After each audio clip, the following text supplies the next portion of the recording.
Ayan, good morning, 9:31 no. December 16, umpisa na ng simbang gabi. Yan po at Lunes ngayon, kaya nagpapaligo tayo ngayon ng mga ibon natin. Yung mga nasa bumabalik sa loob, papalabasin po natin yan at papaliguin. Kasi po isasanay na natin sila na yun nga,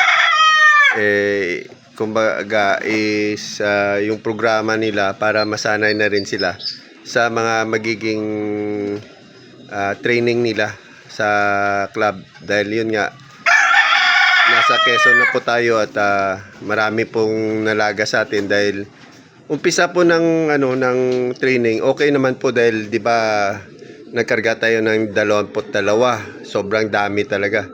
Ngayon na bumaba na tayo sa 12 dahil yun nga daming namatay, nagkal tayo dahil umuwi tayo ng probinsya at pagbalik natin dito may mga sakit na yung ibon, may mga one eye cold na, going light, yun, adeno, yun ang naging problema. Pero makapagbakuna naman po tayo ng na para sa paramixo. So ganun yun yung one eye cold babagsak sa going light, babagsak sa adeno. Worst is yun nga, paramixo, yung baliling. Pero ayun, nagapan natin yung iba. Pero yung iba wala talaga, hindi talaga kinaya. So yun, so at least okay na rin at bumabawi na tayo ngayon. Ayan, pasensyahan nyo lang yung setup natin dahil wala po tayo pambili ng mga Noblic cage. Isang Noblic cage good for 8 pairs ata, nasa 8,000 din so 1,000 isa, okay na rin yun. Pero kaso tayo is yun nga, nag-focus po tayo sa more sa pambili ng mga gamot nila at pambili ng patuka. Kaya iba po yung priorities natin, hindi po yung loof. I mean, priority din yung loof pero wala pa tayong kakayahan pagpagawa ng ganyan kaganda or yung kumbaga is yung proper na loof.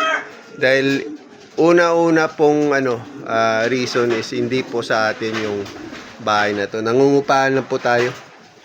So wala po tayong karapatan na magtayo dito ng loft na maganda na mga sabihin mo worth 15k or worth 30k, dahil hindi po sa atin yung bahay na to, nangungupahan lang po tayo. So baka po darating talaga yung araw na lilipat po tayo at sayang, malaking trabaho po yun. Pero pag mga ganito lang wala problema to, kahit itapon yan itapon na yan kasi murang-mura lang po kuha ko dyan, 150, 200, ganon. Yung iba bigay pa, tulad nito bigay to ni bali pahiram to ni Boss John kasama yung ibon niya.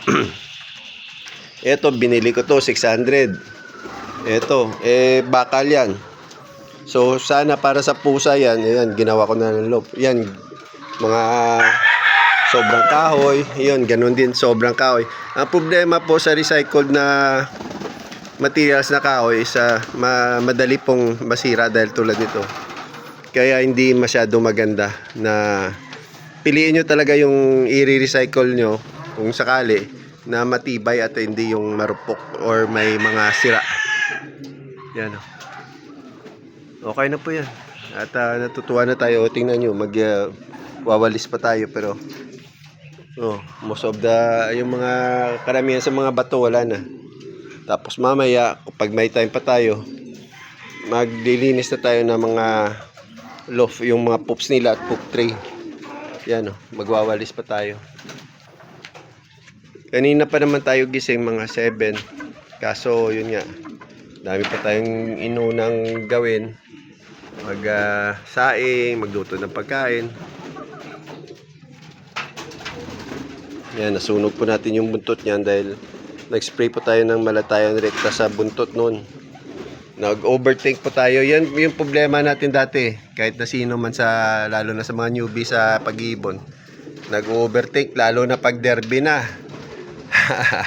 Ang nangyayari nagka-cram na kung ano-ano na yung kinakarga sa ibon. Kasi iniisip is para ano, para tumibay, lalong lumakas, ganun. Pero minsan nagiging sobra, minsan naging mali. Kaya tuloy-tuloy pa rin yung pag-aaral natin kahit sa pagsasabong. Ganun din yung mga kaibigan natin na nagkukondisyon na minsan makukuha mo, minsan ay lumalagpas or kumukulang. Ganyan po talaga yung pag-aalaga at pagsasali sa sports na to.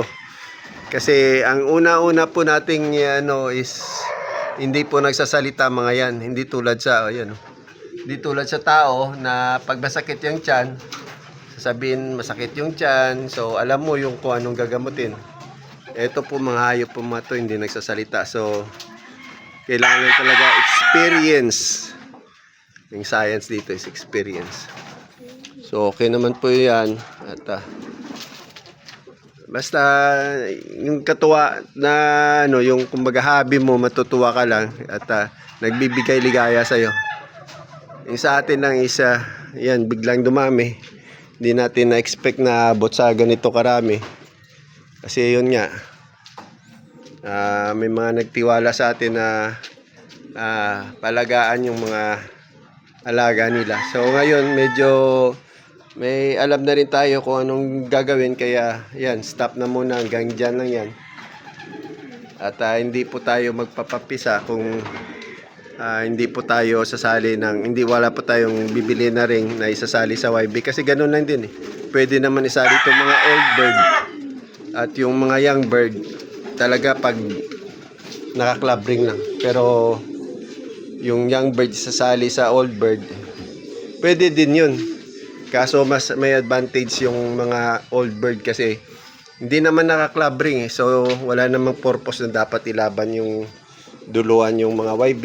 Pero kung kaya, kung nakikita natin makakaya nila, pwede. Pero mas maganda talaga pag naka-club ring, YB to YB lang. Para makapatas tayo ng laban. Kasi yung advantage palagi yung hinahanap natin kahit sa ulutan di po ba? Sa ulutan, kaya nga may ulutan kasi naghahanap or gusto ng mga nagulot na makakuha ng advantage. Maliit man yan, advantage pa rin yan. Kahit nga dati sa boxing yung mga nakasalamuha ko doon ng mga peking Filipino pre-thinkers daw, yung mga hipokritong yun, na yung alam niyo yun, yung boxer na taga saan ba yun, hindi daw advantage yung mataas yung testosterone level nung isang ano tawag nila doon, may cross gender, kalimutan ko yung term nila doon sa dati, tawag natin yun parang si Nabaratiluba, yung Pilipina, yung sino ba yun, yung hermaphrodite. Mataas talaga testosterone nun, may advantage talaga, hindi pa nila sasabihin na may advantage daw. Napaka-hipokrito. Tapos wala naman daw pagkakaiba yung lakas ng lalaki sa lakas ng babae. Kalukuhan. Mga hipokritong tao, yung Filipino pre-thinker na yon. Tapos palaging mga narcissist mga tao dun Hindi naman lahat syempre, pero matakay mo, isasabihin nila na wala daw advantage, parehas lang. Kalukuhan. Sa sa katawan pa lang sasabihin nila yung muscle build up, iba yung muscle ng lalaki kaysa sa babae. Iba yung lakas ng lalaki kaysa babae, kahit sabihin pa nilang yan. Kahit kahit sabihin pa na parehas lang yung weight, iba talaga yung lakas ng lalaki. Kaya yun, ngayon nangyari? Di ba, sa pagkakaalam ko, wala na atang boxing Dahil nga doon sa controversy na yun. Yung Olympics, wala na atang, hindi ko lang alam, pero mali pa rin kasi may advantage talaga. Kaya nga, di ba, kaya nga yung pinakamaliit na advantage sa sport na kumbaga hindi patas is pinagbabawal. Di ba? Kahit sa cycling maraming pinagbabawal dun. Di ba? Sino yun dati? Si Armstrong. Dahil yung ginagawa niya pala is yung dugo niya parang anong ginagawa niya doon. So, kailangan talaga patas lang. Kung may enhancement yon, yun may problema. Sigurong uli nilang ginawa doon para bumaba yung testosterone level ng boxer nila is tinurukan nila yun para hindi tumaas. Kasi pag normal lang talaga, tataas talaga yun. Magsa-spike talaga yung testosterone lalo na pag nag-exercise. Kaya ganun din sa sport na to, sa sa kalapati at sa manok. Kaso walang kahit turukan mo pa yan ng adrenaline, walang bawal dito. Ang problema kasi pag nagtuturo ka minsan, pag mali yung turok mo, sumusobra, nag-o-off din yung yung manok. At hindi magiging maganda yung laban niya, nagiging bobo. So hindi biro po. Sa tao, pwede kasi nakaka-calculate at saka may mga silang ginagawa diyan kumbaga at sa training. Pero yun nga, pinagbabawal yung mga ganon, yung mga gamot na nagkakaroon ng advantage na magbibigay disadvantage sa ibang players na hindi naman gumagamit ng mga performance enhancing drugs. Sa kanya built-in yun built-in yun. So yun, kakatuwa yung mga ganun. Ako hindi naman ako perfecto, pero ilagay natin sa tama kasi pangit yung pagiging ipokrito Alam naman natin na tulog. Alam naman natin na may advantage talaga yon dahil nga yun, mataas yung testosterone level niya. Sasabihin pa yung mga taga Filipino pre-thinker na wala daw parehas. Bobo. Tapos pa nila, justify pa nila yung The Feast of Dionysius na wala daw kinalaman sa Last Supper. Mga kalokohan talaga. Hipokrito talaga ganyan talaga minsan. Ngayon nasa na sila? 'Di ba? Magsama-sama na sila ni Kibuloy. Yung mga yun, mga kalokohan. Ganun talaga dati. Sina Jimmy Swaggart, yung mga ganun. Hindi naman nakaiba yun. Mayroon naman nangyari yan sa mga kaparian sa church. Pero ang ginawa is, ginawa ng paraan. Di ba? Hindi tinolerate. At yun nga, ngayon nagkakaroon na ng hustisya yung mga biktima. Pero sa kanila is, akala mong lilinis, pero masahol pa. Ang problema kasi, sa level ng sabihin natin sa mga nangyayari sa kaparian is nasa mababa lang. Sa kanila, ang problema is yung founder mismo nila, yung mga nagtatag ng mga simbahan nila, yun yung mga gumagawa ng mga kabalian. Sa atin hindi naman umabot. Hindi ka naman nakarinig na yung may mga kontrobersy yung Papa sa Roma na gumawa ng kahalayan. Wala ka naman. Sa kanila mismo founder nila Yan po. Tsaka kung iisipin talaga po is yun nga, sinong tumatag ng simbahan nila? Yun lang po pinakamalaking tanong. So yun po, napadpad po tayo sa ibang topic, pero ganun din po kasi kailangan din po natin minsan maging aware sa mga nangyayari sa social media. Kasi yung iba nagpo-promote ng mali. Yung kumbaga yung mga ganyan, yung mga kulto. I-justify nila yung kasinungalingan nila dahil yun nga, doon sila kumikita sa pera. Ayan Karoon ng man icon yung isa. Mahinang nila lang to.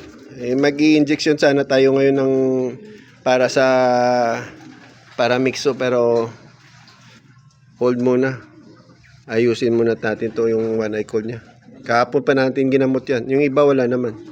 Pero baka magkahawa-hawa na rin. Yan. Hindi talaga may iwasan magkasakit. Lalo na pag masakit. So yan po, ingat po tayo palagi. At maging matatag po tayo sa ating pananampalataya at paniniwala. Kumbaga, nandito na po tayo sa tamang reliyon. Wag na po tayong gumawa pa ng or lumipat pa sa o maniwala sa mga kasinungalingan ng ibang tao na nakakasira na po ng hindi lang po ng ating pananampalataya, is pati na rin po ng ating bansa. Ay nako, saan kinakakita ito, tolerate mo yung patayan? Tama ba yan? Yung pagnanakaw, nasa 10 commandments nga yan eh. Ginawa na nga simple ni Jesus Christ yan eh, di ba? Dalawa na lang. Love God above everything else and love your neighbor, di ba? Ginawa na lang simple.